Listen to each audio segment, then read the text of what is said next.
நீ என்னை கண்டதினாலே விசுவாசித்தாய், காணாதிருந்து விசுவாசிக்கிறவர்கள் பாக்கியவான்கள் என்றார்.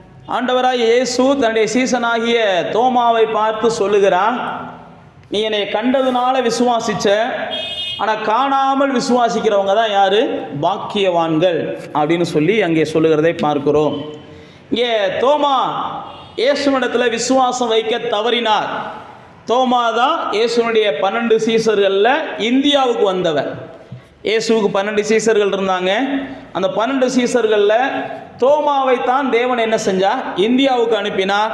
இந்தியாவில் தோமா பல ஊழியங்களை செய்தவர். இந்தியாவிலே தோமா என்ன செஞ்சார்? கடைசியாக சென்னையில் தான் மரித்தார் அப்படின்றது சரித்திரம் நமக்கு சொல்லுகிறது. இந்த தோமா தான் ஆண்டவராய் இயேசு உயிரோடு கூட எழும்பின போது இயேசு தன்னுடைய சீசர்களுக்கு தன்னுடைய உயிர் தெழுதலை காண்பிக்கிறார். நான் உயிரோட கூட எழும்பிட்டேன், நீங்கள் எல்லாம் தைரியமாக இருங்க. உயிரோட கூட நான் எழும்பிட்டேன், நீங்கள் உலகத்தில் எல்லா பக்கமும் போங்க. நான் உயிரோட எழும்பிட்டேன், உலகத்தின் முடிவு பரியந்தும் நான் உங்களோட தான் இருப்பேன் அப்படின்னு சொல்லி தன்னுடைய சீசர்களுக்கெல்லாம் தன்னை வெளிப்படுத்துகிறார். அப்படி வெளிப்படுத்துகிற நேரத்தில் அந்த இடத்துல தோமா இல்லாமல் போயிடுறார். இயேசு பல முறை தன்னுடைய சீசர்களுக்கு தன்னை வெளிப்படுத்தினார். அவர் கிட்டத்தட்ட 40 நாட்கள் வேதம் போட்டிருக்குது. இயேசு உயிரோடு கூட எழும்பினதுக்கப்புறம் பூமியிலே என்ன செஞ்சார்? தன்னுடைய சீசர்களோடு கூட நடமாடினார். அதனால தான் வேதத்தில் நீங்கள் வாசித்து பார்த்தீங்கன்னா மார்க்கு எழுதும்போது கடைசியாக அவர் என்ன செய்கிறார்னா, இயேசு தன் சீசர்களோடு கூட இருந்து அவர்கள் என்னெல்லாம் சொன்னாரோ அதெல்லாம் செஞ்சு அவருடைய வார்த்தையை உறுதிப்படுத்தினார் அப்படின்னு அங்கே ஆவியானவர் எழுதி வச்சிருப்பார். அப்போ தேவ பிள்ளைகளாகிய நானும் நீங்களும் இந்த தோமாவின் மூலமாக கற்றுக்கொள்ளுகிற ஒரு விசேஷ சத்தியம் என்ன அப்படின்னு பார்த்தீங்கன்னா, எவ்வளோதான் நம்ம வசனத்தை கேட்டாலும் அல்லது எவ்வளோதான் இயேசுவோடு கூட நம்ம நடந்தாலும், நாம் எவ்வளோதான் இயேசுவினாலே அதிசயங்களை பெற்றுக்கொண்டாலும், ஆனாலும் நம்முடைய வாழ்க்கையில் விசுவாசம் என்பது என்ன செய்யுதுன்னா ரொம்ப உயிரடையாததாக தான் இருக்குது. தோமாவுக்கு அப்படி தான் இருந்துச்சு. தோமாவுக்கு அப்படி தான் இருந்ததுனால தான் இயேசு உயிரோடு கூட வந்தார் அப்படின்னு சீசர்கள் சொன்னபோது தோமா என்ன செஞ்சார்னா அதை நம்ப மறுத்தார். நம்ப மறுத்தது மாத்திரமல்ல, இயேசுவை என் கண்ணால் நான் பார்த்து அவருடைய காயங்களை என்னுடைய விரலால் தொட்டா தான் நான் நம்புவேன் அப்படின்னு சொல்லி தோமா என்ன செஞ்சா? பேசுனதை இயேசு கேட்டார். நீங்கள் நல்லா தெரிந்து கொள்ளுங்க, நாம் எங்கே யார்கிட்ட என்ன பேசுகிறோம் அப்படின்றது இயேசுவுக்கு தெரியும். தோமா இயேசுகிட்ட பேசலை. இயேசு இல்லாத நேரத்தில், இயேசு மரித்ததற்கு அப்புறம், இயேசு உயிரோட கூட எழும்பினதுக்கு அப்புறம் தோமா பேசுகிறதை பார்க்கிறோம். அப்போ தேவ பிள்ளைகளாகி நீங்கள் ஒன்றை புரிந்து கொள்ளணும், நாம் எங்கே இருக்கிறோன்றது இயேசுக்கு தெரியும். நம்ம எங்கே என்ன பேசுகிறோன்றது இயேசுக்கு தெரியும். நாம் நினைக்கிறோம் இயேசு நமக்கு ஆபத்து நேரும் போது மட்டும்தான் நம்ம கூட இருக்கிறார்னு நினைக்கிறோம். அப்படி இல்லை. நீங்கள் யாரை பற்றியாவது புரணி பேசும்போது ஆண்டவர் என்ன செய்கிறார்? கூட தான் இருக்கிறார். அது மட்டுமல்ல, யாருக்காவது நீங்கள் பொல்லாப்பு செய்யும் போது ஆண்டவர் கூட தான் இருக்கிறார். அது மட்டுமல்ல, நீங்கள் செய்கிற எந்த ஒரு பாவத்தையும் ஆண்டவர் என்ன செய்கிறார்? கூட இருந்து தான் பார்த்துக்கிட்டு இருக்கிறார். நாம் சில நேரத்தில் அப்படி தான் நினைக்கிறோம், ஆண்டவர் என்பவர் நமக்கு ஆபத்து நேரம் வருகிற போது மட்டும் கூட இருக்கிறவர் அப்படின்னு நம்ம நினைக்கிறோம். அப்படிலாம் இல்லை. நீங்கள் அசிங்கமானதை செய்யும் போது உங்கள் கூட ஆண்டவர் இருக்கிறார். என் பிள்ளை இப்படி அசிங்கமானதை என்னை வச்சுக்கிட்டே செய்தே அப்படின்னு சொல்லி அவர் என்ன செய்கிறார்? அப்படியே பார்த்துக்கிட்டு உங்களுக்காக வருத்தப்படுவார். ஏன்னா வேதத்தில் போட்டிருக்கு, தாவீது அசுத்தமானதை செய்த போது தேவன் என்ன செஞ்சார்னா தாவீதுகிட்ட சொல்றார். எப்படி தாவீதோடு கூட தேவன் இருந்தார். நீங்கள் பைபிளை வாசிச்சு பார்த்தீங்கன்னா தெரியும். தாவீதை விட்டு தேவன் விலகாமல் இருந்தார்.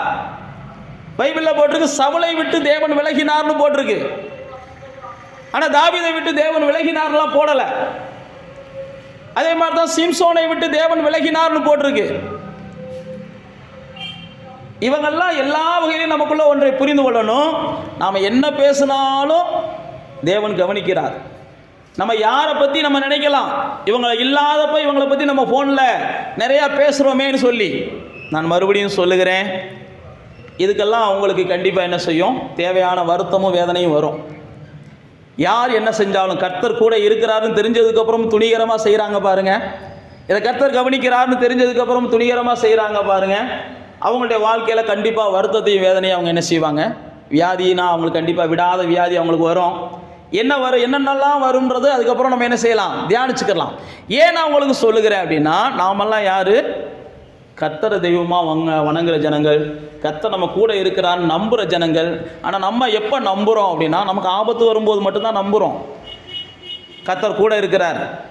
நம்ம அடுத்தவங்களுக்கு குடிபறிக்கும் போதும் கர்த்தர் கூட இருக்கிறார், நம்ம என்ன செய்ய மாட்டேன்றோம், நம்ப மாட்டேன்றோம். அதனால தான் நான் உங்களுக்கு சொல்லுகிறேன், நம்முடைய விசுவாசம் என்பது நமக்கு என்ன செய்யுதுன்னா, ஏதாவது ஆதாயத்தை சார்ந்ததாகத்தான் இருக்குது நம்முடைய விசுவாசம் என்பது. இங்கே பாருங்க, தோமாவை குறித்து நம்ம பார்க்கிறோம். இயேசுவுடைய சீசர் தான் அவர். இயேசுவுடைய சீசராக இருந்தாலும் அவர் என்ன செஞ்சார், இயேசுவை எல்லா வகையிலையும் அறிந்த மனிதர். இயேசு உயிரோட கூட எழும்பினார்ன்றதை அவர் நம்ப மாட்டேன்ட்டார். இயேசு உயிரோட கூட எழும்பிட்டார்ன்றதை அவர் நம்ப மாட்டேன்ட்டார். உடனே இயேசுவுக்கு பெரிய வருத்தம் தான், சீசன் என்ன உயிரோட கூட எழும்பினதை அவர் நம்ப மாட்டேன்றாருன்னு சொல்லி இயேசு மறுபடியுமாக தோமாவிடம் வருகிறார். அதைத்தான் நம்ம வாசித்தோம். மறுபடியும் இயேசு தோமாட்ட வர்றாரு. அந்த 27ஆம் வசனத்தை சொல்றாரு பாருங்க, தோமாவை நோக்கி, நீ உன் விரலை இங்க நீட்டி என் கைகளை பார், உன் கையை நீட்டி என் விழாவில் போடு, அவிசுவாசியா இராம விசுவாசியா இரு. நான் உயிரோட எழும்புனேன்னு சொன்னதை உனக்கு என்ன செய்ய முடியல, நம்ப முடியல. உயிரோட கூட எழும்பிட்டேன்னு சொல்லி நீங்கள் நம்பணும்னா என்னென்னலாம் நீ செய்ய விரும்புறியோ என்ன செய் அப்படின்னு சொல்லி இயேசு என்ன செஞ்சார், தோமாவிடம் பேசினார். அப்போ தேவ பிள்ளைகளாகிய நீங்களும் நானும் நன்றாக தெரிந்து கொள்ளக்கூடிய ஒரு சத்தியம் என்னன்னா, வேதம் நமக்கு சொல்லுது, நீதிமான்கள் விசுவாசத்தினால தான் பிழைக்க முடியும். நீங்களும் நானும் யாரு, தேவனாலே நீதிமான்களாக மாறி இருக்கிறோம். எப்போ இயேசுவை நம்ம ஏற்றுக்கொள்கிறோமோ, பைபிளில் போட்டிருக்கு, அத்தனை பேர்களும் அவங்க நீதிமான்களாக மாறுறாங்க. இயேசுடைய ரத்தத்தினாலே கழுவப்பட்டவங்களாம் நம்ம நீதிமான்கள். அப்போ நீங்களும் நானும், வேதம் போட்டிருக்குது, விசுவாசத்தினால் மட்டும்தான் பிழைக்க முடியும். விசுவாசம் இல்லை அப்படின்னா நம்மளால் என்ன செய்ய முடியாது, பிழைக்க முடியாது. நீங்கள் வேதத்தில் பார்த்தீங்கன்னா இதே ஒரே வார்த்தையை ஆவியானவர் 3-4 இடங்கள் எழுதி வச்சிருக்கிறார். ஆபகுக்கு எழுதும் போதும் எழுதுகிறார். இதே 2ஆம் அதிகாரத்தில் நீங்கள் வாசிச்சு பார்த்தீங்கன்னா, விசுவாசத்தினால தான் நீதிமான் பிழைப்பான்னு 4ஆம் வசனத்தில் எழுதி வச்சிருப்பார். ரோமருக்கு எழுதும்போது பார்த்தீங்கன்னா 1ஆம் அதிகாரம் 17ஆம் வசனத்தில் எழுதும்போது விசுவாசத்தினால தான் நீதிமான் பிழைப்பான்னு எழுதி வச்சிருப்பார். எபிரேயர் 10ஆம் அதிகாரத்தில் 38ஆம் வசனத்தில் வாசிச்சு பார்த்தீங்கன்னா விசுவாசத்தில் தான் நீதிமான் பிழைப்பான்னு எழுதி வச்சிருப்பார்.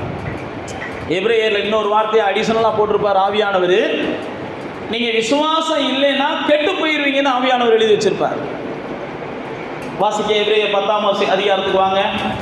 எபிரேயருக்கு எழுதின புஸ்தகம் 10ஆம் அதிகாரத்தில் ஆவியானவர் எழுதும்போது அங்கே எழுதி வச்சிருக்கிறார், நீங்கள் விசுவாசிங்கன்னா நீங்கள் நல்லா இருப்பீங்க, விசுவாசிக்கல அப்படின்னா நீங்கள் கெட்டு போயிடுவீங்க அப்படின்றத அங்கே ஆவியானவர் எழுதி வச்சிருக்கிறார். 38ஆம் வசனத்தை வாசிங்க எடுத்தவங்க.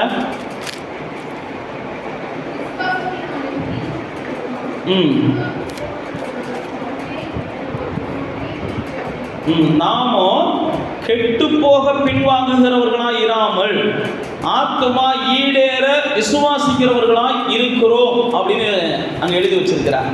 அப்போ தேவ பிள்ளைகளாகிய நமக்குள்ள ஒரு நிச்சயம் இருக்கணும், தேவனை பற்றிய விசுவாசம் என்கிட்ட இல்லை அப்படின்னா நான் என்ன செய்ய முடியாதுன்னா தேவனை பின்பற்றியும் எனக்கு பிரயோஜனம் இல்லை. ஏனென்றால் விசுவாசத்தினால தான் நீதிமான் பிழைப்பான், அப்படிதான் ஆவியானவர் எழுதி வச்சிருக்கிறார். அப்போ விசுவாசத்தினால தான் நம்முடைய வாழ்க்கை செழிக்கும், விசுவாசத்தினால தான் நம்முடைய பாதைகள் பிரகாசமாகும். விசுவாசம் என்பது பைபிளில் போட்டிருக்கு, காணாததை நம்புறது தான் விசுவாசம். எபிரேயர் 11ஆம் அதிகாரத்தை நீங்கள் வாசிச்சு பார்த்தீங்கன்னா விசுவாசத்தை பற்றி பல ஆவியானவர் எழுதி வச்சிருப்பார். எபிரேயர் 11ஆம் அதிகாரம் முழுவதும் ஆவியானவர் விஷயத்தை இப்போ நம்ம வாசிச்சது 10ஆம் அதிகாரத்துடைய கடைசி பகுதி. 10ஆம் அதிகாரம் முடித்த உடனே ஆவியானவர் விசுவாசத்தை பற்றி தான் எழுதுறார். நீ விசுவாசிக்கலன்னா கெட்டு போவ, விசுவாசினா நல்லா இருப்ப, இது ரெண்டையும் சொல்லிக் கொடுப்பதுக்கு தான் எழுதுறார். விசுவாசிக்கலன்னா கெட்டு போவ, விசுவாசிக்கலன்னா உன் வாழ்க்கை வீணா போயிடும். தேவனை பின்பற்றினதற்கு அப்புறமும் விசுவாசம் இல்லாதவர்களுடைய வாழ்க்கை நிச்சயமாக அது வீணான ஒரு வாழ்க்கையாக தான் போகும். அப்படிதான் ஆவியானவர் நமக்கு எழுதி வச்சிருக்கிறார்.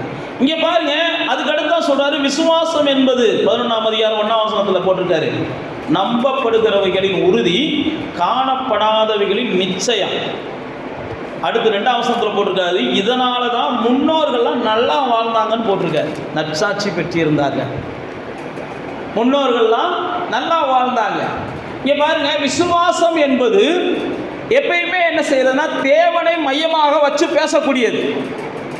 விசுவாசம் என்பது நம்முடைய பலத்தை மையமாக வச்சு பேசுவதல்ல, நம்முடைய சூழ்நிலைகளை மையமாக வைத்து பேசுவதல்ல. நம்முடைய மேலனோ நம்முடைய சூழ்நிலைகளை வைத்து பேசுவதற்கு பேர் விசுவாசம் அல்ல, அதுக்கு பேர் தன்னம்பிக்கை. தன்னம்பிக்கை என்கிட்ட இருக்கிறத வச்சு பேசுறது. விசுவாசம் என்பது இல்லாததை கூட இருக்கிறத போல என்ன செய்யும், பார்க்கும். செத்து போனதை கூட உயிரோடு இருக்கிறதா ஏன் நினைக்கும். ஆகாத காரியங்கள் கூட அது ஆகும் ஆண்டவராலே அப்படின்னு சொல்லி நம்பும். அதனால தான் இங்கே போட்டிருக்கு, விசுவாசம் இல்லாமல் தேவனுக்கு யார் என்ன செய்ய முடியாது, பிரியமாக இருக்க முடியாது. எபிரேயர் 11:5 போட்டிருக்குது, விசுவாசம் இல்லாமல் நீங்கள் யாரும் என்ன செய்ய முடியாது, தேவனுக்கு பிரியமாக இருக்க முடியாது.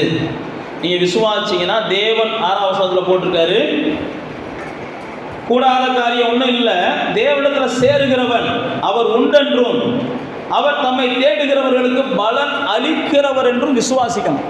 அவர் ஒருவர் இருக்கிறாரு, அவரை தேடினா அவர் நிச்சயமாக எனக்கு பதில் கொடுப்பான்னு நீங்கள் விசுவாசிங்கன்னா தான் உங்களுக்கு பதில் கிடைக்குமா. ஏதோ போய் உட்காந்துட்டு வந்தோம்னா நமக்கு பதில் கிடைக்கும்லாம் ஆவியானவர் நமக்கு எழுதி வைக்கலை. ஏதோ தேடணும்னா ஏதோ நம்ம நினைச்சோம்னா நமக்கு பதில் கிடைக்கும்னு எழுதி வைக்கல. பைபிளில் போட்டிருக்கு அவர் பலன் கொடுக்கிறவர் அப்படின்னு சொல்லி அவர் பலன் தர்றது வரைக்கும் காத்திருக்கணும். விசுவாசிக்கிறவங்க என்ன செய்வாங்கன்னா கொஞ்சமாவது பொறுமையாக இருப்பாங்க. பைபிளில் போட்டிருக்கு, விசுவாசிக்கிறவர்கள் பதற மாட்டாங்க. பதறவங்க விசுவாசம் இல்லாதவங்க. எதுக்கெடுத்தாலும் நீங்களும் நானும் என்ன செய்யக்கூடாது, ஆகாது ஆகாது, நடக்காது நடக்காது, முடியாது முடியாதுலாம் பேசக்கூடாது. அப்படியே நம்ம பேசிக்கொண்டே இருந்தோமே ஆனால் நம்முடைய விசுவாசம் கொஞ்சம் கொஞ்சமாக செத்து போயிடும். அதனால தான் ஆண்டவர் அவனை பார்த்து சொல்கிறார், தோமாவை பார்த்து என்ன செய், எல்லாத்தையும் கண்டாத்தே விசுவாசிப்பேன்ற, ஆனால் எதையுமே காணாமல் ஒருத்தன் விசுவாசிக்கிற மாதிரி அவன் தான் யார், பாக்கியவான் அப்படின்னு சொல்லுகிறார். அப்போ தேவ பிள்ளைகளாகிய நீங்களும் நானும் விசுவாசத்தினால தான் பிழைக்க முடியும். ஏனென்றால் ஆண்டவராக இயேசு இந்த பூமியில் வந்த உடனே நீங்கள் மத்தேயு 9 வந்தீங்கன்னா குருடர்களை பார்த்து கேட்கிறாரு, எப்பா என்னைய கூப்பிடுற, குருடர்களை பார்த்து ஆண்டவர் கேட்கிறாரு, என்னை கூப்பிடுறீங்க. 28 மத்தேயு 9 28. அப்பொழுது அந்த குருடர்கள் அவரிடத்தில் வந்தார்கள். இயேசு அவர்களை நோக்கி, இதை செய்ய எனக்கு வல்லமை உண்டென்று விசுவாசிக்கிறீங்களான்னு கேட்கிறார். என்னை கூப்பிடுற, அப்படி இதை செய்வேன்னு நம்புறியா? அப்போ அங்கே வேதத்தில் போட்டிருக்கு, அந்த குருடர்கள் ஆமாம் ஆண்டவரே நாங்கள் நம்புகிறோம் நாங்களாம். இப்போ நான் ஏன் உங்களுக்கு சொல்லுகிறேன் அப்படின்னா, நீங்களே யோசிச்சு பாருங்க, கண்ணு தெரியாத ஒரு குழந்தை நம்ம வீட்டில் பிறந்துருது. அந்த குழந்தைக்கு ஆஸ்பத்திரிக்கு போயே டாக்டர் என்ன செஞ்சிடுறாங்க, கண்ணே கிடைக்காதுன்றாங்க, கண்ணு தெரிவதற்கான சாத்தியமே இல்லைன்றாங்க. அப்போ நீங்களும் நானும் என்ன செஞ்சிருவோம், கண்ணு தெரிவதற்கு சாத்தியமில்லை சாத்தியமில்லை சாத்தியமில்லைன்னு சொல்லியே வாழ்க்கையை கெடுத்து போட்டுருவோம். டாக்டர் என்னங்க சொல்கிறது, கர்த்தர் சொன்னால் என் பிள்ளைக்கு என்ன செய்யும், எப்போ வேணாலும் கண்ணு வரும். டாக்டர் என்னங்க சொல்கிறது, டாக்டர்னா யார், நம்மளை போல் சாதாரண மனுஷன்தான்.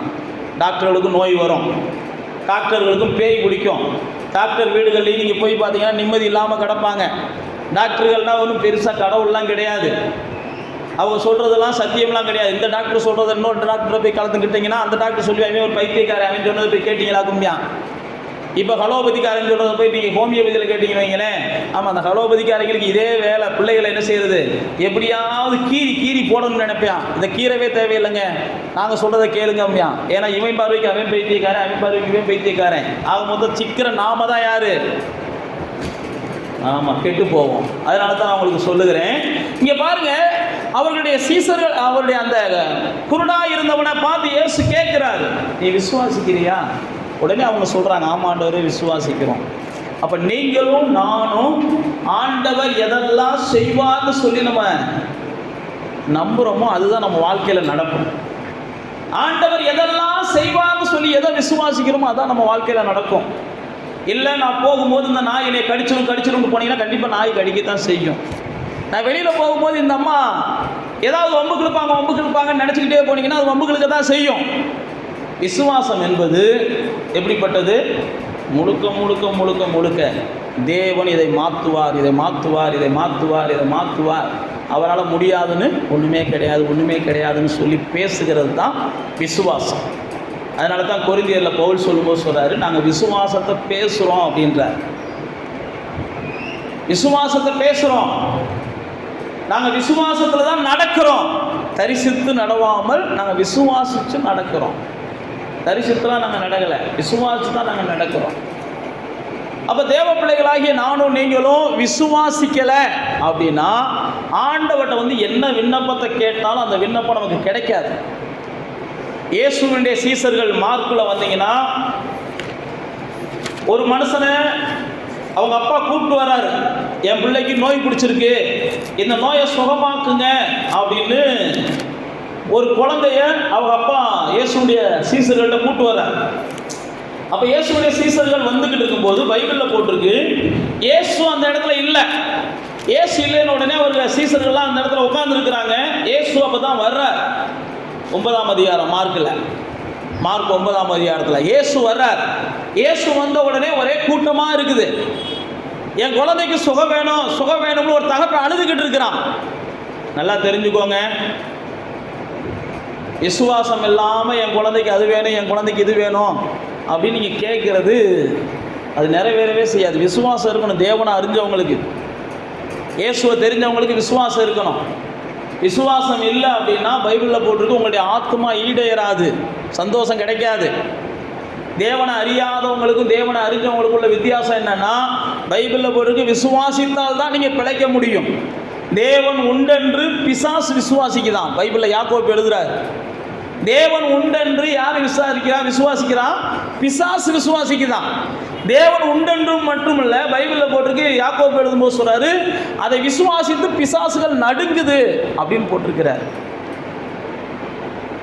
அப்போ தேவ பிள்ளைகளே, இங்கே பாருங்க, இந்த இடத்துல அவங்க தகப்பன் பிள்ளைய கூப்பிட்டு வந்துடுறான். இந்த பிள்ளைக்கு சுகம் கிடைக்கலன்னு உடனே இயேசுடைய சீடர்களோடு கூட அவர்கள் வாக்குவாதம் பண்ணிக்கிட்டு இருக்கிறாங்க. உடனே இயேசு வருகிறார். என்ன பிரச்சனைன்னு கேட்கிறார். இந்த மாதிரி பிரச்சனைன்னு சொன்ன உடனே இயேசு அந்த மனுஷனுடைய தகப்பனை பார்த்து சொல்றார், அந்த குழந்தையுடைய தகப்பனை பார்த்து சொல்றார், நீ விசுவாசிச்சாதான். 23ஆம் வசனத்தில் போட்டிருக்கு. இயேசு எவ்வளவு பெரிய வல்லவர் தான். இயேசுவால செய்ய முடியாதுன்னு ஒண்ணுமே கிடையாது தான். இயேசு நினைச்சா எதையும் செய்யக்கூடியவர் தான்.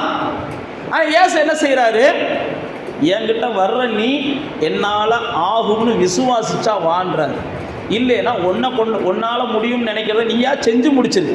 பாதி உன்னைய வச்சுக்கிட்டு பாதி என்னையை வச்சுக்கிட்டு என்ன செய்யாத, உனக்கும் கிறுக்கு பிடிச்சி எனக்கும் கிறுக்கு பிடிக்க வைக்காது. தேவ பிள்ளைகளாகிய நானும் நீங்களும் அப்படி தான் நினைக்கிறோம். சில நேரத்தில் மாம்சத்தில் சில முடிவுகளை எடுக்கிறோம். அதுக்கப்புறம் பார்த்தீங்கன்னா நாம் மாம்சத்தில் எடுத்த முடிவுகள் கூடணும்னு சொல்லி உட்காந்து ஆவியில் ஜெபம் பண்ண ஆரம்பிக்கிறோம். அப்படியெல்லாம் நம்ம ஜெபிப்பதனால தான் பைபிளில் போட்டிருக்கு, உங்களுடைய விண்ணப்பங்கள் சித்திக்க மாட்டேங்குது, வாய்க்க மாட்டேங்குதுன்னு போட்டிருக்கு. அப்போ தேவ பிள்ளைகளாகிய நீங்களும் நானும் இங்கே என்ன போட்டிருக்குன்னா, ஆண்டவர் சொல்றார், நீ விசுவாசினா உன் குழந்தைக்கு சுகம் கிடைக்கும்.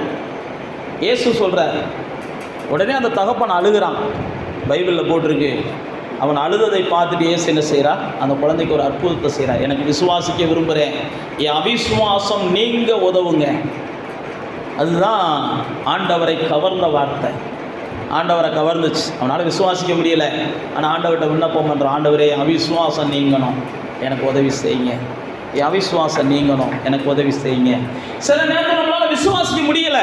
அப்போ நீங்கள் என்ன செய்யலாம், ஆண்டவர்கிட்ட இப்படி கேட்கலாம், ஆண்டவரே என்னால் விசுவாசிக்க முடியலை, என் அவிசுவாசம் என்ன செய்யட்டும், நீங்கள் எனக்கு உதவி செய்யுங்கப்பா.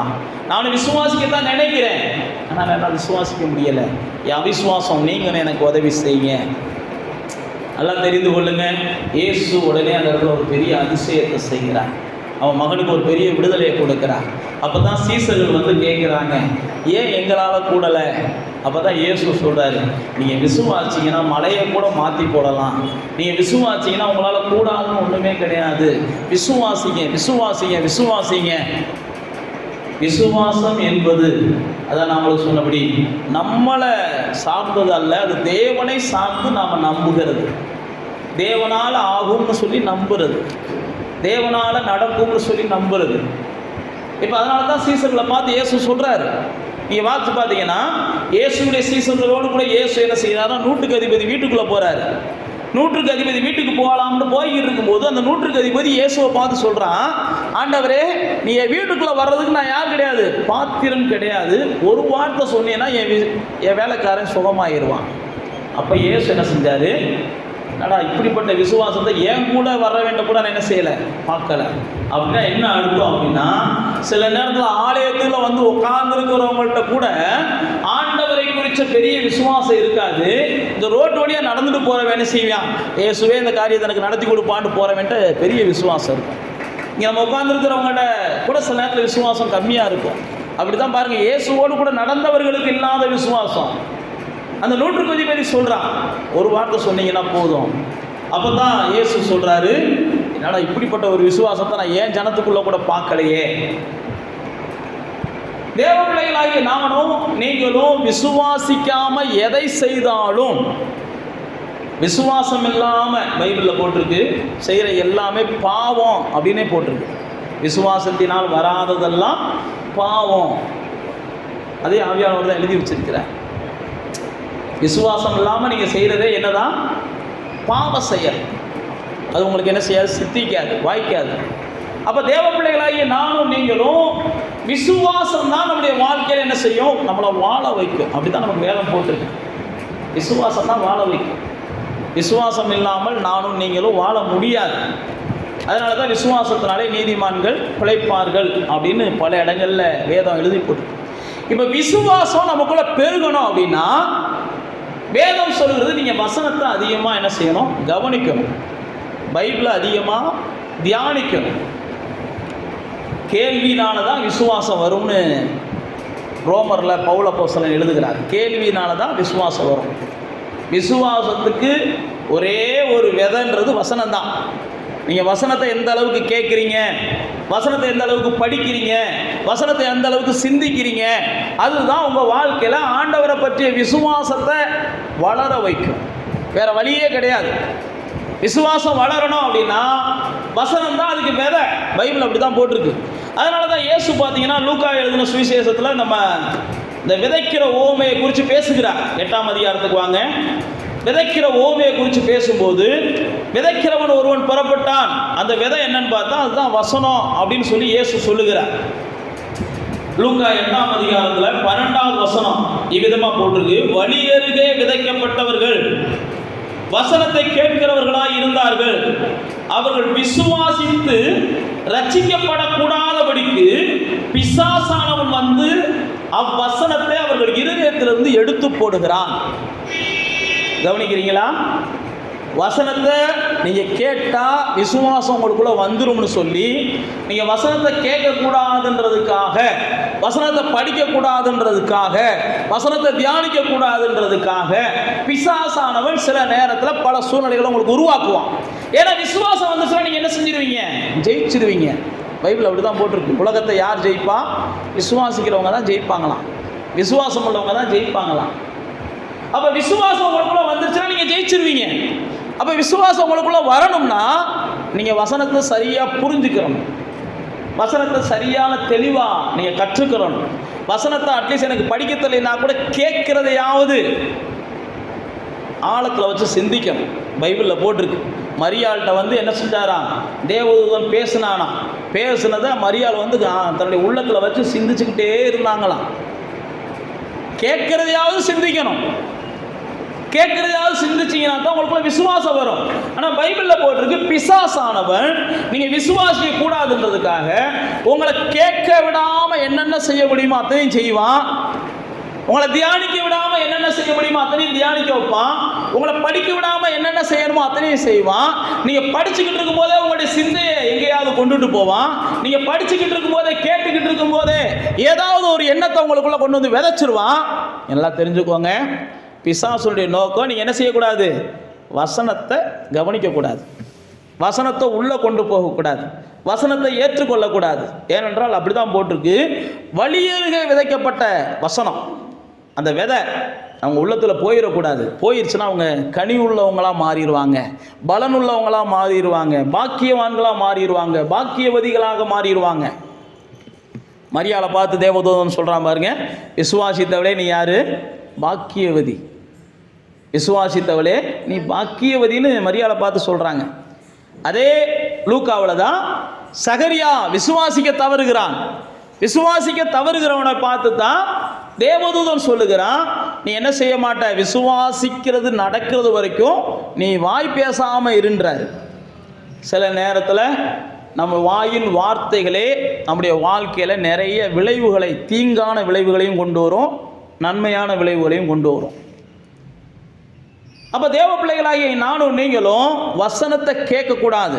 ரெண்டாவது, வசனத்தின்படி செய்யக்கூடாது. 13ஆம் வசனத்தில் போட்டிருக்கு பாருங்க, கட்பாறையின் மேல் விதைக்கப்பட்டவர்கள் கேட்கும்போது சந்தோஷத்துடனே வசனத்தை ஏற்றுக்கொள்ளுகிறார்கள், ஆயினும் தங்களுக்குள்ளே அவர்களுக்கு வேர் கொள்ளாத அப்படின்னால கொஞ்ச காலத்தில் அவங்க விசுவாசித்து சோதனை காலத்தில் அவங்க பின்வாங்கி போயிடுறாங்க.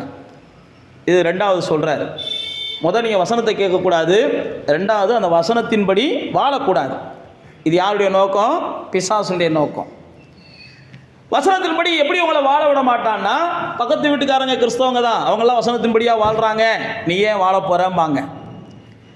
இல்லை, ஒரு உதாரணம் சொல்கிறேன், பாஸ் வீட்டிலே சண்டை போட்டுக்கிட்டு இருக்கிறாங்க, உங்கள் வீட்டில் சண்டை வராமையாக இருக்கும் அப்படின்னு சொல்லி பிசாசானவன் என்ன செய்வான், சில நேரத்தில் இப்படி தான் உங்களை வசனத்தின்படி வாழ விடாமல் தடுக்க பார்ப்பான். அதுக்கு பாஸ்டர் கூட சில நேரத்தில் உதாரணமாக காமிப்பான்.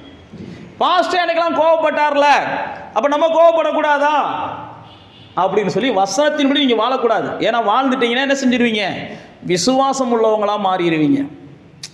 அதுக்கு பிசாசு யாரை வேணாலும் எடுப்பான். அதான் சொல்கிறல, பாஸ்டர் கூட எடுப்பான், பக்கத்து வீட்டுக்காரங்களை கூட எடுப்பான்.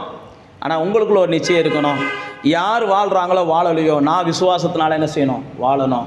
விசுவாசத்தினால வாழணும்னா நான் வசனத்தை கேட்கணும், அதுக்கப்புறம் வசனத்தின்படி என்ன செய்யணும், வாழணும். வசனத்தின்படி வாழணும். அதுதான் விசுவாசம் உள்ளவர்களுக்கு உரிய அடையாளம். அப்போ வேதத்தை நமக்கு போட்டிருக்கு, விசுவாசத்தினால் வராத எல்லாமே பாவம், விசுவாசிக்கிறவர்களால் எல்லாம் கூடும். விசுவாசம் இல்லாமல் யாரும் தேவனுக்கு பிரியமாக இருக்க முடியாது. விசுவாசிக்கிறவங்க தான் உலகத்தை ஜெயிப்பாங்க. இதெல்லாம் நமக்கு வேதத்தில் எழுதப்பட்டிருக்கிற ஆவியானவருடைய வார்த்தைகள். விசுவாசிக்கிறவங்க பதற மாட்டாங்க. நான் தான் சொன்ன பாருங்க, பவுல பாம்பு கடிக்குதா, அவர் பதறலை. தானியேலை சிங்கம் என்ன செய்யுது, குகைக்குள்ளே போடுறாங்க, அவர் பதறலை. பைபிளில் நீங்கள் வாசிச்சு பார்த்தீங்கன்னா பரிசுத்தவான்களுக்கெல்லாம் ஆபத்துகள் வரத்தான் செஞ்சிச்சு. தாவீதை எடுத்து பார்த்தீங்கன்னா, தாவீதை எப்படா கத்தி எடுத்து குத்துறதுக்கு பல முறை சவுல் முயற்சித்தான். பைபிளில் போட்டிருக்குது. எலியாவை கொலை செய்ய முயற்சித்தார்கள், பைபிளில் போட்டிருக்குது. இது எல்லாமே இருந்தாலும், நான் போன வாரம் கூட சொன்ன பாருங்க, யாக்கோபை வெட்டிட்டாங்க, பேதுருவை வெட்ட போகிறாங்க, ஆனாலும் அவங்க யாருமே பதறலை. என்ன காரணம்? அவங்களுக்கு தெரியும், விசுவாசம் உள்ளவர்கள் பதற மாட்டாங்க. என் தேவ அனுமதி இல்லாமல் என் ஜீவன் பிரியாது, என் தேவன் அனுமதி இல்லாமல் என் ரத்தம் கீழே சிந்தாது, என் தேவன் அனுமதி இல்லாமல் என் கால் செயல்படாமல் போகாது, என் தேவன் மேலே நான் விசுவாசமாக வைக்கிறேன் அப்படின்னு சொல்லி முழுக்க முழுக்க முழுக்க அவர்கள்லாம் விசுவாசத்தினாலே. எபிரேயர் 11ஆம் அதிகாரத்தை வாட்சி பார்த்தீங்கன்னா தெரியும், அவங்க உலகத்தை ஜெயித்தார்கள், உலகத்தை ஆண்டார்கள், உலகத்தை அசைத்தார்கள் விசுவாசத்தினாலே. அப்போ நீங்களும் நானும் தேவன் மேலே விசுவாசத்தை அதிகமாக்கணும். விசுவாசம் இல்லாமல் நாம் தேவனிடத்திலிருந்து எதையும் பெற்றுக்கொள்ள முடியாது. விசுவாசம் இல்லாதவர்கள், அந்த சொன்ன பாருங்க, விசுவாசம் என்பது முழுக்க முழுக்க முழுக்க முழுக்க நம்ப இயலாததை நம்புகிறதா விசுவாசம். நம்ப இயலாதது, நடக்கவே சாத்தியமில்லை. வானத்தின் மதகுகளே திறந்தாலும் இந்த பஞ்சம் தீராது, வானத்திலிருந்து மதகுகளே திறந்தாலும் இந்த கடன் அடைக்கப்படாது, வானத்திலிருந்து மதகுகளே திறந்தாலும் எதுவும் நடக்காது அப்படின்னு ஆண்டவர் அறியாதவங்க பேசுவாங்க. ஆனால் ஆண்டவர் அறிஞ்சவங்க நிச்சயமாக என்ன செய்யும், நடக்கும். நாளைக்கு போய் பாரு நடக்கும், இன்னைக்கு போய் பாரு நடக்கும். பைபிள் அப்படி தான் போட்டிருக்கு. எலிசாவின் காலத்தில் பெருசாக பஞ்சம், எலிசாவின் காலத்தில் பெரிய பஞ்சம். அப்போ அங்கே ஒரு பிரதானி, கைலாகு கொடுக்கிற பிரதானி அப்படின்னா என்னன்னா, ராஜாவுக்கு வலதுகரம் போல இருக்கிறவன். இந்த எலிசாவின் மூலமாகத்தான் அந்த ராஜாவுக்கு பல அதிசயங்கள் நடந்திருக்கு. இந்த எலிசாவின் மூலமாகத்தான் அந்த ராஜாவுக்கு அநேக தேவனுடைய வார்த்தைகள் பளிச்சிருக்கு. நீங்கள் எலிசாவின் வாழ்க்கையில், அந்த ராஜாவுடைய வாழ்க்கையில் எலிசாவின் மூலமாக செய்யப்பட்ட அதிசயங்கள் நிறையா இருக்குது. அதெல்லாம் அந்த பிரதானி பார்த்தவன் தான். ஆனாலும் அந்த பிரதானி என்ன செய்கிறான், வானத்திலிருந்து மதகுகளே திறந்தாலும், வானமே கிழிஞ்சாலும் நம்ம தேசத்தில் இருக்க பஞ்சம் மாறாதுன்றான். அப்போ தான் எலிசா சொல்கிறாரு, அந்த பஞ்சம் மாறும். இது ராஜாக்களின் புஸ்தகம் 7ஆம் அதிகாரத்தில் இருக்குது, 2 ராஜாக்களின் புஸ்தகத்தில். அந்த பஞ்சம் மாறும், அதை நீ பார்ப்ப, ஆனால் பார்த்துட்டு நீ என்ன செய்ய மாட்ட, அனுபவிக்க மாட்ட அப்படின்னு எலிசா சொல்லிடுவார். அப்படின்னா என்னன்னா, விசுவாசம் இல்லாதவர்கள் தான் வாழ்க்கையில் எதெல்லாம் நடக்கணும்னு நினைக்கிறாங்களோ அவங்க அதெல்லாம் அடுத்தவங்க வாழ்க்கையில் நடக்கிறத பார்ப்பாங்க, இவங்க அனுபவிக்க மாட்டாங்க. இவங்க யாரு? விசுவாசம் இல்லாதவங்க. என் வாழ்க்கையில் அது நடக்க மாட்டேங்குது, ஆனால் அவங்க வாழ்க்கையில் அது நடக்குதுன்னு அடுத்தவங்க வாழ்க்கையில் நடக்கிறதெல்லாம் பார்ப்பாங்க, ஆனால் இவங்க அனுபவிக்க மாட்டாங்க. அதுக்கு ஒரே காரணம் இவங்ககிட்ட விசுவாசம் இல்லாததான். இவங்க விசுவாசிச்சாங்கன்னா இவங்க வாழ்க்கையில் நடக்கிறத அநேகர் என்ன செய்வாங்க, அதிசயமாக பார்ப்பாங்க இவங்க வாழ்க்கையில் நடக்கிறது. அதனால தான் வேதம் சொல்லுகிறது, விசுவாசம் என்பது நாம் தேவன் மேலே வைத்திருக்கிற நம்பிக்கையை எவ்வளோ பெருசுன்றதை காமிக்குது. தேவன் மேலே வச்சிருக்கிற பெரிய நம்பிக்கை எவ்வளோ பெருசுன்றதை தான் நமக்கு விசுவாசம் காமிக்குது. விசுவாசம் இல்லை அப்படின்னா நம்முடைய வாழ்க்கை என்றைக்கும் வெறுமையாக தான் இருக்கும். பேதுரு படகுல போய் மீன் பிடிக்கிறாரு, ராம் முழுவதும் மீன் பிடிக்கிறார், ஆனால் பைபிளில் பொறுப்பு ஒரு மீன் கூட கிடைக்கல அவருக்கு.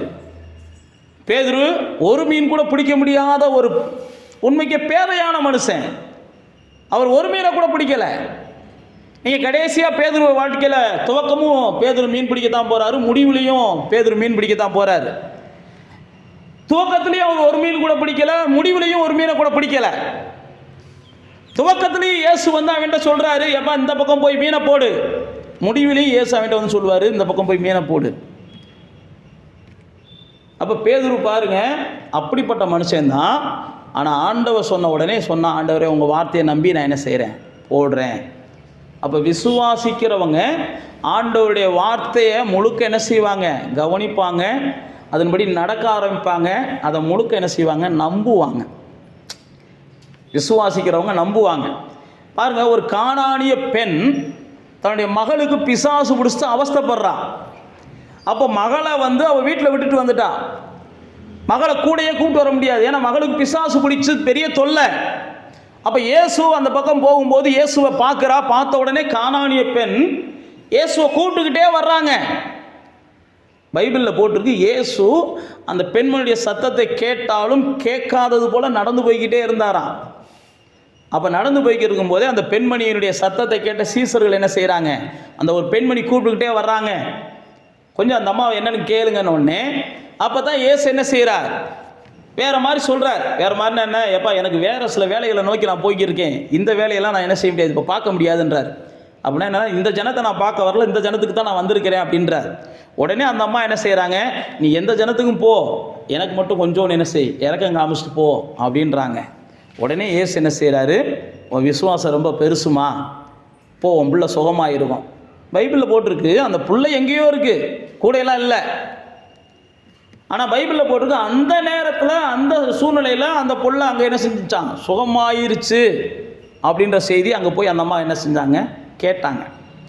அப்போ தேவ பிள்ளைகளாகிய நானும் நீங்களும் விசுவாசித்தோம் அப்படின்னா இப்படி விசுவாசிக்கணும். ஆண்டவர் அந்த அம்மாவை பார்த்து அதான் சொன்னார், உன் விசுவாசம் பெருசு, நீ விரும்புகிறபடி என்ன செய்யட்டும், ஆகட்டும் அப்படின்னார். யாருடைய விசுவாசமெல்லாம் பெருசாக இருக்கோ அவங்க விரும்புகிறதெல்லாம் என்ன செய்யும், நடக்கும். நான் விரும்புகிறதெல்லாம் நடக்கலை பாஸ்டர் அப்படின்னா நீங்கள் என்ன செய்யலை, விசுவாசம் உள்ளவங்களாம் மாறலான்னு அர்த்தம். நீங்கள் விரும்புகிறதெல்லாம் நடக்கணும் அப்படின்னா நான் ஏற்கனவே சொன்னபடி நீங்கள் விசுவாசம் உள்ளவங்களாம் என்ன செய்யுங்க, மாறுங்க. நான் ஏற்கனவே சொன்னபடி விசுவாசம் என்பது நீங்கள் வசனத்தை கேட்கணும், வசனத்தை கேட்கறதுனால விசுவாசம் வரும். அதுக்கப்புறம் வசனத்தின்படி வாழணும், வசனத்தை நம்பணும், தேவனுடைய வார்த்தைகளை நம்பணும். அப்போ தேவ பிள்ளைகளாகிய நானும் நீங்களும் விசுவாசம் இல்லாமல் தேவனிடத்திலிருந்து எதை பெற்றுக்கொள்ளலாம் என்று எதிர்பார்த்தாலும் நம்ம ஏமாந்து போயிடுவோம். இயேசு வாழ்ந்த நாட்களில் தோமா விசுவாசிக்க தவறுனா உடனே இயேசு சொல்கிறாரு, நீ விசுவாசிச்சாதான், நீ கண்டாதான் விசுவாசிப்பேம்ப, ஆனால் காணாமல் விசுவாசிக்கிறவன் பாக்கியவான் அப்படின்றார். விசுவாசிக்கிறவர்கள் பாக்கியவான்கள், விசுவாசிக்கிறவங்க பிழைப்பார்கள், இதெல்லாம் வேதம் சொல்லுகிறது. விசுவாசிக்கிறவர்கள் ஜெயிப்பார்கள், விசுவாசிக்கிறவர்கள் ஆளுவார்கள், விசுவாசிக்கிறவர்கள் அநேகருக்கு ஆசீர்வாதமாக இருப்பார்கள். ஆனால் விசுவாசம் இல்லாமல் யாரும் தேவனுக்கு என்ன செய்ய முடியாது, பிரியமாக இருக்க முடியாது. இதான் நமக்கு வேதம் சொல்லுகிறது. வேதத்தில் பார்த்தீங்கன்னா ஏன் விசுவாசம் நமக்குள்ளே வர முடியலை அப்படின்னா, நீங்கள் லூக்கா 24ஆம் அதிகாரத்துக்கே வந்தீங்கன்னா, நம்ம புத்தியில் மந்தம் உள்ளவங்களாக இருந்தோம்னா விசுவாசம் நமக்குள்ளே வராதான். வாங்க லூக்கா 24ஆம் அதிகாரம் 27ஆவது வசனத்தை வாசிங்க.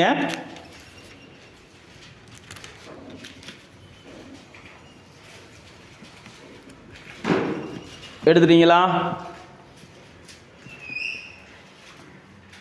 24ஆம் அதிகாரம் 25ஆம் வசனம். அப்பொழுது அவர் அவர்களை நோக்கி, தீர்க்கதரிசிகள் சொன்ன யாவையும் விசுவாசிக்கிறதுக்கு புத்தி இல்லாத மந்த இருதயம் உள்ளவர்களே.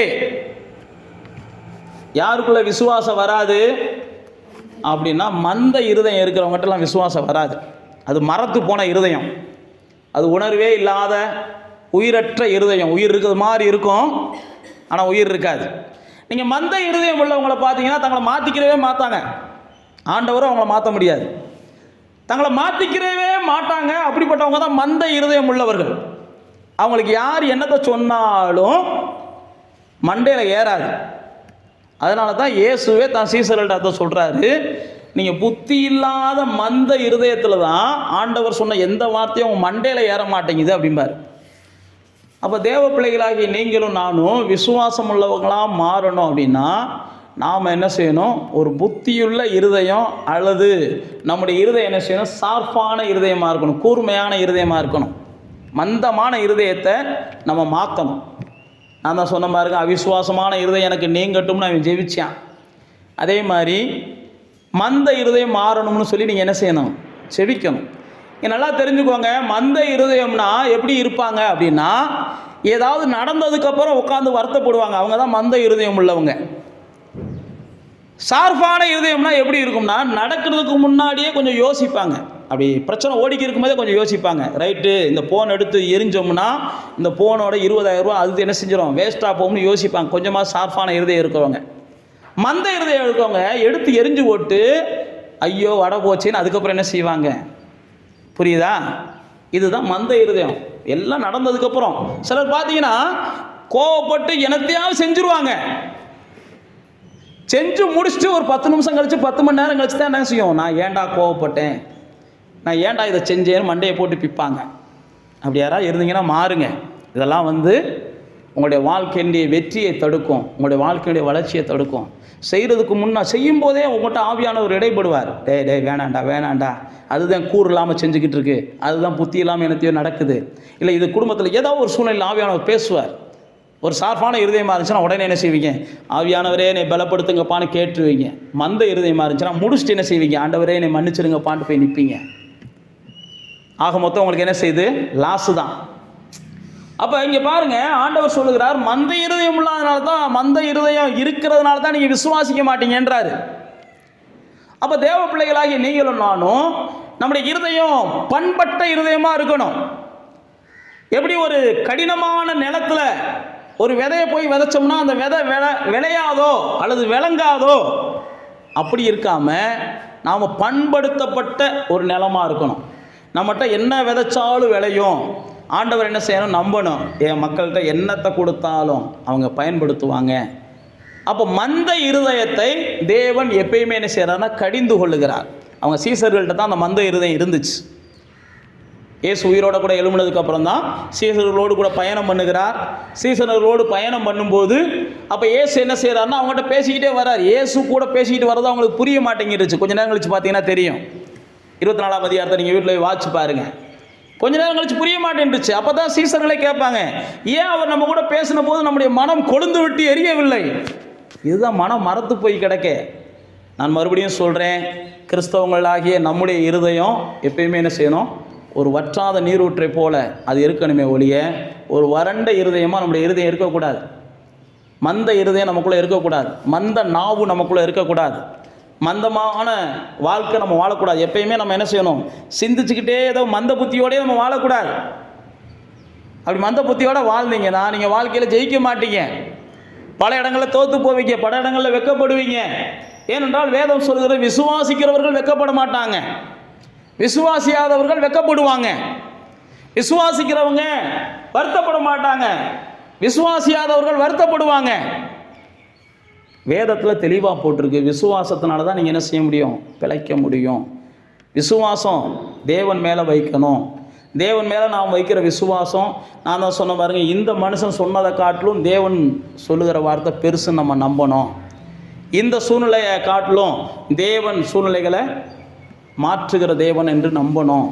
எதையுமே நாம் என்ன செய்யணும்? தேவன் மேலே வைக்கிற விசுவாசம் இந்த உலகத்தில் மற்ற எல்லா விசுவாசத்தை காட்டிலும் பெருசாக இருக்கணும். அப்போ தேவ பிள்ளைகளாகிய நானும் நீங்கள் என்ன செய்யணும்? விசுவாசம் இருந்தால் தான் நம்முடைய வாழ்க்கை இந்த பூமியில் என்ன செய்யும்? ஒரு அர்த்தமுள்ளதாக இருக்கும். விசுவாசம் இருந்தால் தான் நம்முடைய வாழ்க்கை ஒரு ஆசீர்வாதமானதாக இருக்கும். விசுவாசம் இல்லாமல் நாம் தேவனுக்கு பிரியமாக இருக்க முடியாது. விசுவாசிக்காதவர்கள் யாரும் தேவனால் பிறந்தவர்கள் கிடையாது. விசுவாசிக்கிறவங்க தான் தேவனால் பிறந்தவர்கள்னு சொல்லி 1 யோவான் 5ஆம் அதிகாரத்தில் 1ஆம் வசனத்தில் சொல்லுகிறார். தேவனால் பிறந்தவங்கள்லாம் விசுவாசிக்கிறவங்க.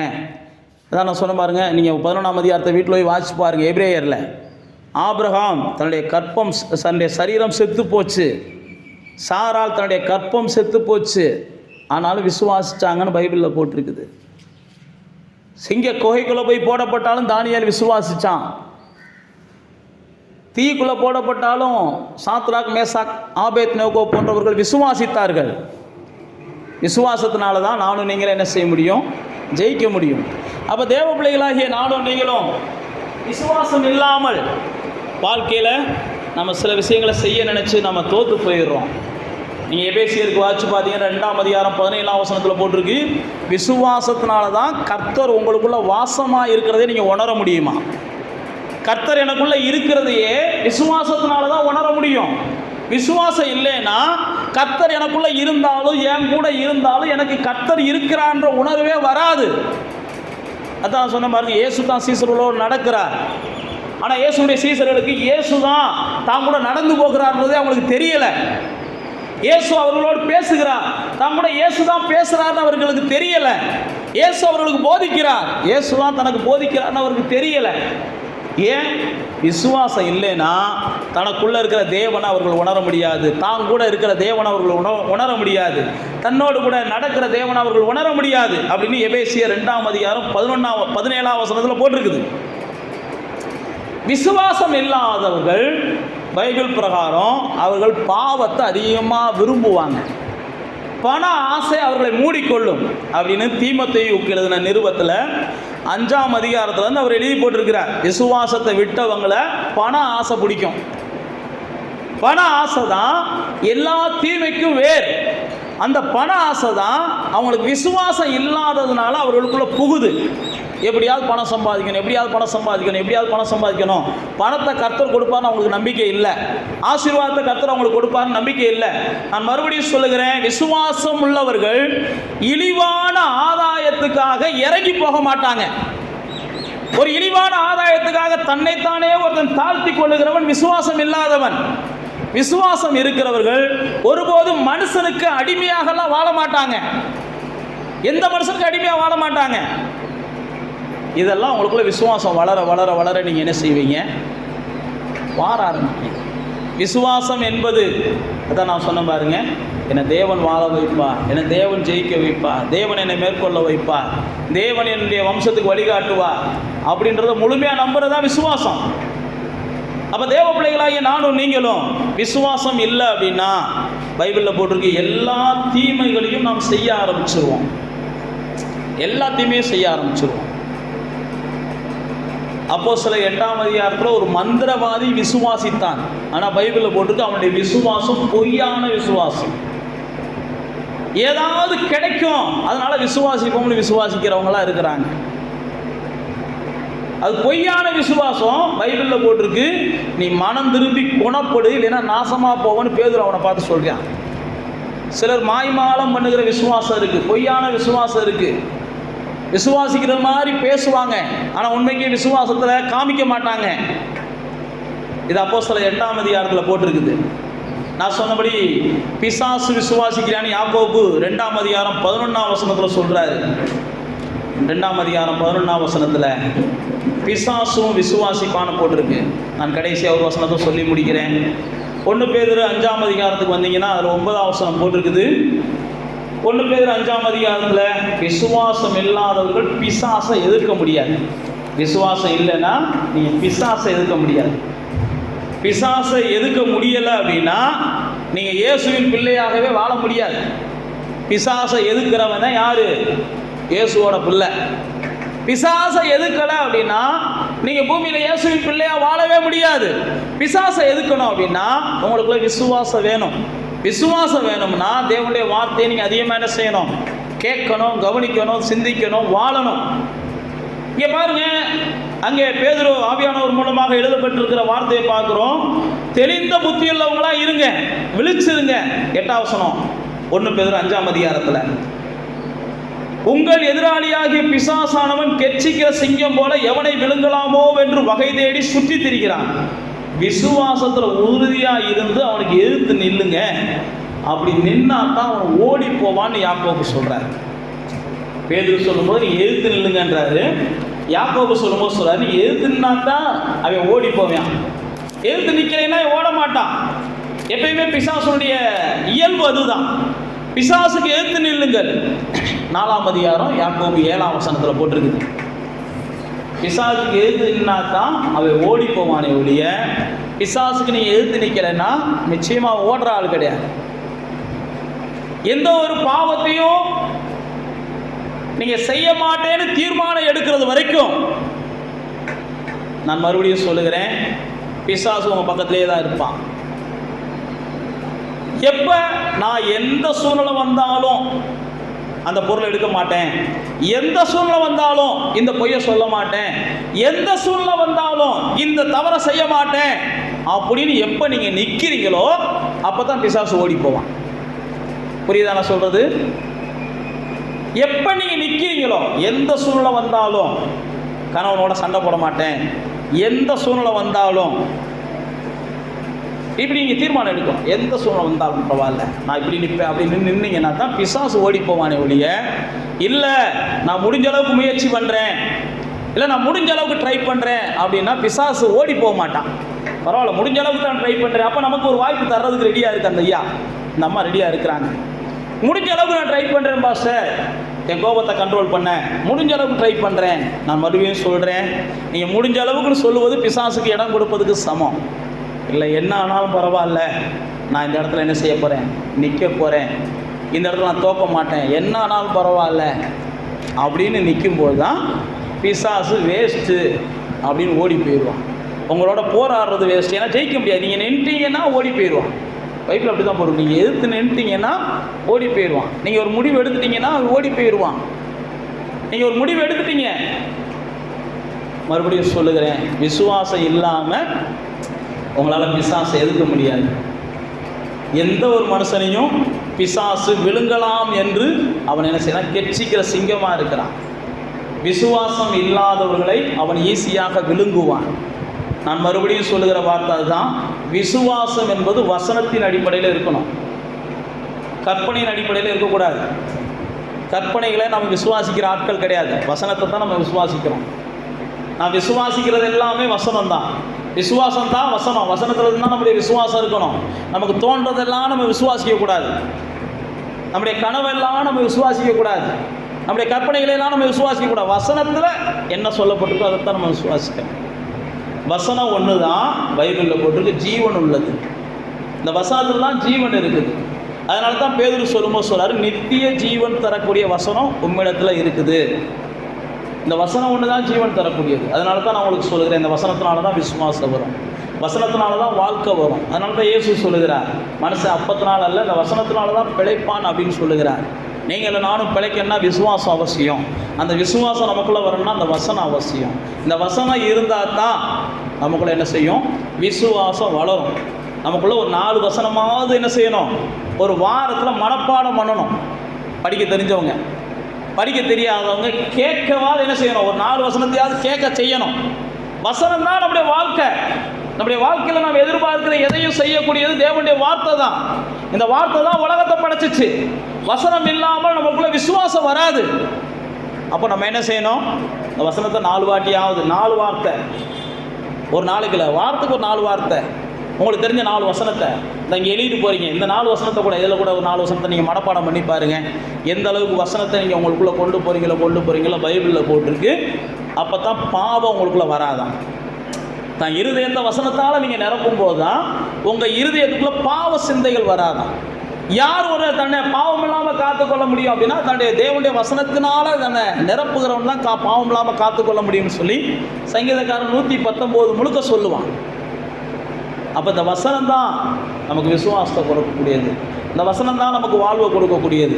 விசுவாசம் இல்லாமல் தேவனை பிரியப்படுத்த முடியாது, விசுவாசம் இல்லாமல் பிசாசை எதிர்க்க முடியாது, ரெண்டும் செய்ய முடியாது. விசுவாசம் நமக்குள்ள வரணும்னா நான் வசனத்தை காத்துக்கிறணும். வசனத்தை நம்ம காத்துக்கலைன்னா நமக்குள்ள விசுவாசம் வராது. அதான் நான் சொல்கிறேன் பாருங்க, அந்த வசனத்தை எப்படா உங்களை விட்டு அகற்றலாம்னு பிசாசு காத்து கிடக்கான். வழியருகே விதைக்கப்பட்ட வசனம், கற்பாரின் மேலே விதைக்கப்பட்ட வசனம், இதெல்லாம் நசுங்கி போச்சு, பலன் இல்லாமல் போச்சு.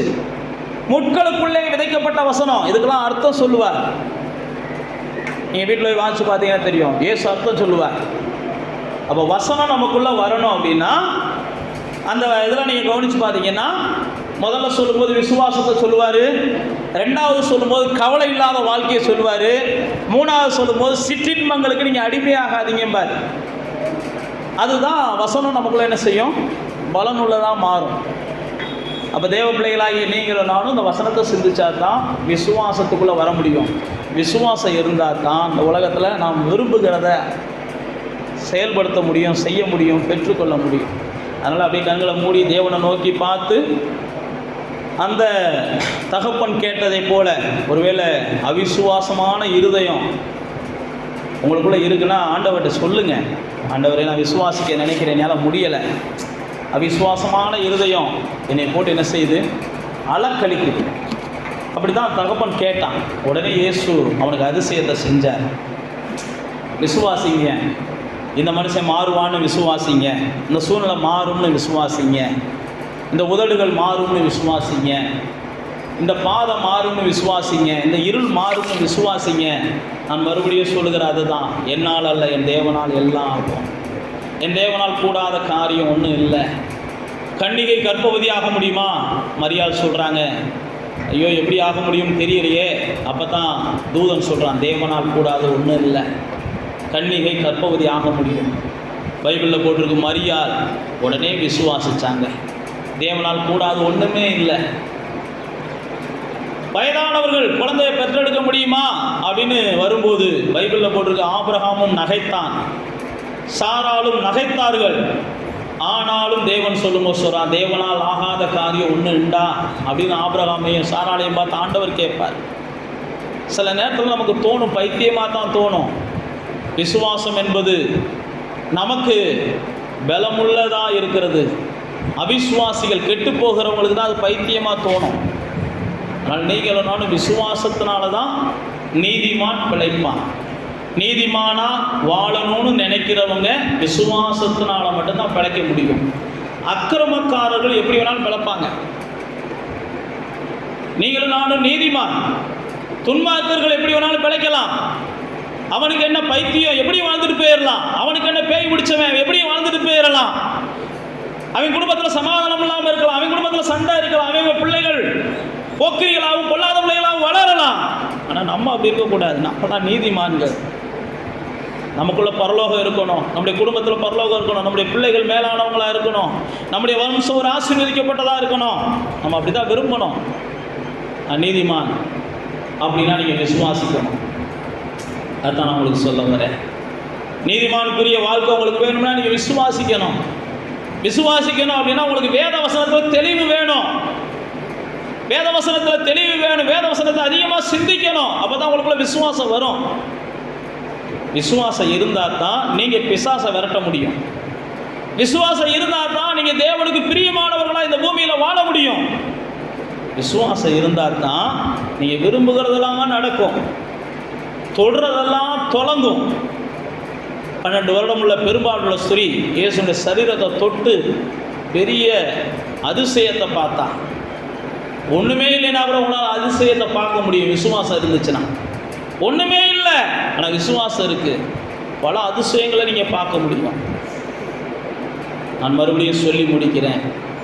விசுவாசத்தினால் வரலை அப்படின்னாலே நீங்கள் பாவத்தை நோக்கி போறீங்கன்னு அர்த்தம்.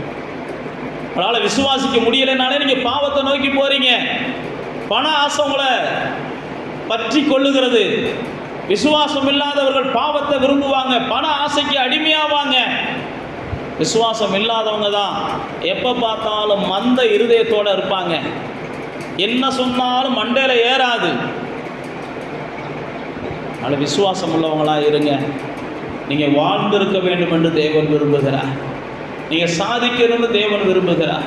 இந்த உலகத்தில் நீங்கள் செழித்திருக்க வேண்டும் என்று தேவன் விரும்புகிறார். ஆனால் தேவன் உங்களிடத்தில் எதிர்பார்க்கிற ஒன்றே ஒன்று, இதையெல்லாம் தேவன் எனக்கு செய்வார்னு நம்புங்க. இதெல்லாம் என் தேவனால் கூடும்னு நம்புங்க. இதெல்லாம் என் தேவன் செய்ய வல்லவர் என்று விசுவாசிங்க. விசுவாசம் நிச்சயமாக உங்களுக்கு நல்ல வாழ்க்கையை கொடுக்கும். தேவனை நம்புங்க, நல்லா இருப்பீங்க. தேவனை நம்புங்க, நல்ல வம்சங்களை நீங்கள் பெற்றெடுப்பீங்க. நல்ல வம்சங்கள் உங்களுக்கு வளரும். இப்போ இருக்கிற சூழ்நிலையெல்லாம் மாற்ற தேவனால் ஆகும்னு சொல்லுங்க. மாமியாரா தேவன் மாற்றுவார், மருமகனா தேவன் மாற்றுவார், எல்லாத்தையும் தேவன் மாற்றுவார்னு நம்புங்க. கர்த்தர் நிச்சயமாக உங்களுக்கு உதவி செய்வார். பிதாவே, விசுவாசிக்கிறவர்கள் பாக்கியவான்கள் அப்படின்னு நாங்கள் தியானித்தோம். நாங்கள் விசுவாசிப்பதற்கு எதெல்லாம் தடையாக இருக்குன்னு நாங்கள் வேதத்தில் வாசித்தோம். அந்த விசுவாசிப்பதற்கு தடையாக இருக்கிறவைகளெல்லாம் அகற்றி அவிசுவாசமான இருதயம் எங்களுக்குள்ளே வராமல் நீர் பாதுகாத்து நாங்கள் விசுவாசத்திலே வல்லவர்களாய் மாறும்படிக்கு, விசுவாசத்தினாலே நாங்கள் ஜெயித்தவர்களாய் வாழும்படிக்கு, விசுவாசத்தினாலே நாங்கள் பாக்கியமுள்ளவர்களாய் மாறும்படிக்கு எங்களை நீர் பலப்படுத்த நாங்கள் ஒப்புக் கொடுக்கிறோம்ப்பா. எங்களை நீர்தாமே பலப்படுத்துவீராக என்று நாங்கள் ஒப்புக் கொடுக்கிறோம். நீர்தாமே எங்களை விசுவாசத்தில் வல்லவர்களாய் மாற்றுவீராக என்று நாங்கள் ஒப்புக் கொடுக்கிறோம். ஆண்டவரே, நாங்கள் விசுவாசித்து நடக்க எங்களுக்கு உதவி செய்யுங்க. விசுவாசித்து பேச எங்களுக்கு உதவி செய்யுங்க. விசுவாசித்து வாழ நீர் எங்களுக்கு உதவி செய்யுங்கப்பா. நாங்கள் விசுவாசம் உள்ளவர்களாக இருக்க நீர் எங்களுக்கு விசுவாசிகள் என்ற பேரை கொடுத்துருக்கிறீங்கப்பா. நாங்கள் விசுவாசிகளாக விசுவாசம் உள்ளவர்களாக இருந்து இந்த பூமியில் ஒரு விசேஷித்தவர்களாகவும் மற்றவர்கள் வியக்குகிற ஒரு அதிசயங்களை எங்கள் வாழ்க்கையில் நீர் ஒவ்வொரு நாளும் செய்தரல வேண்டும் என்று நாங்கள் ஒப்புக் கொடுப்போம். வந்திருக்கிற ஒவ்வொருவரையும் பலப்படுத்துங்க, ஆசீர்வதிங்க. எல்லா துதியும் நாங்கள் உமக்கு செலுத்துகிறோம். இயேசுவின் நாமத்தில் செவி